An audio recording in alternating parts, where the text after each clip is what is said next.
भाइयों बहनों नौजवान साथियों, ऐसे मेरा नाम हुआ प्रमोद पासवान चंद्रा।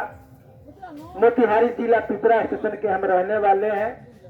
2 अक्टूबर 13 को भितिहरवा आश्रम से संपूर्ण बिहार में सामाजिक विसंगतियां, धार्मिक विसंगतियां के खिलाफ जन जागरण अभियान हम चला रहे हैं, जिसमें पहला है हर घर सरकारी नौकरी और कन्या भ्रूण हत्या। आज हमारा समाज माता तिलक के लिए, दहेज के लिए गर्भ जांच कराता है कि बेटा है कि बेटी है। अब बेटा रहता है तो बड़ी खुश हो जाता है, नहीं? समाज में कुछ ऐसे लोग हैं। बेटी है तो अल्ट्रासाउंड करने के बाद उस भ्रूण की हत्या आज हमारा समाज करता है, नहीं माता? तो इस प्रवृत्ति को बदलने के लिए मैं आग्रह करने आया हूँ कि आप लोग इसको मन बदलिए। हम लोग मनुष्य हैं, बड़े भाग मनुष्यन पावा, सुर दुर्लभ सदग्रंथ गावा। जब तक हम लोग अपना विचार नहीं बदलेंगे कैसे होगा? बहुत बड़ी समस्या है, मानव जाति पर कलंक है ये दहेज। अब जरा सोचिए, किसी के घर में बेटी नहीं होगा तब पुतोह कहाँ से आएगा? अब पुतोह नहीं होगा तो वंश कैसे चलेगा? तो मानव होने के नाते हम लोग का कर्तव्य है इस पर सोचे।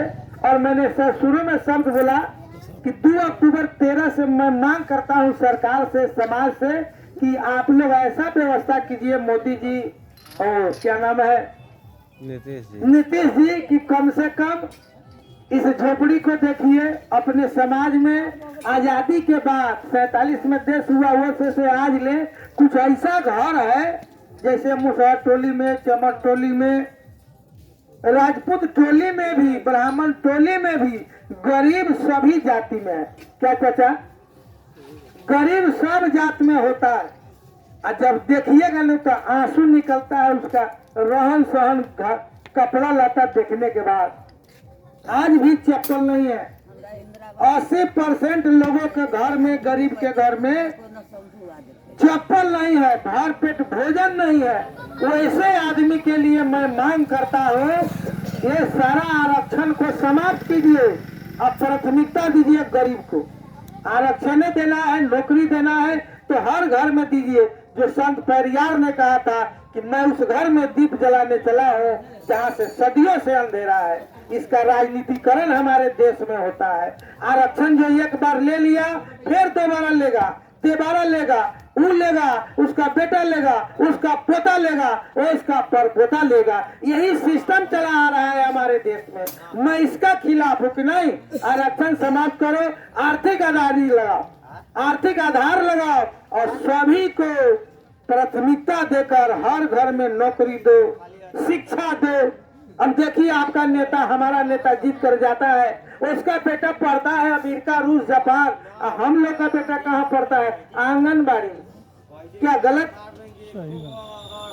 और एक और बात जान लीजिए, मुसहर टोली में जाकर देखिएगा तो वो आंगनबाड़ी में नहीं पढ़ता है। उसका बाप भी अनपढ़, बाबा भी अनपढ़, पर बाबा भी अनपढ़। आजादी से पहले चले जाइए, गुलाम जब देश था वही समय में अनपढ़ था। तो ऐसे लोगों की मैं मांग करता हूँ तो क्या बुरा करता हूँ। आप लोगों से आग्रह है, मन बदलिए, सोच बदलिए, जागृत हो जाइए। जय हिंद, जय भारत, जय हो शनिदेव महाराज।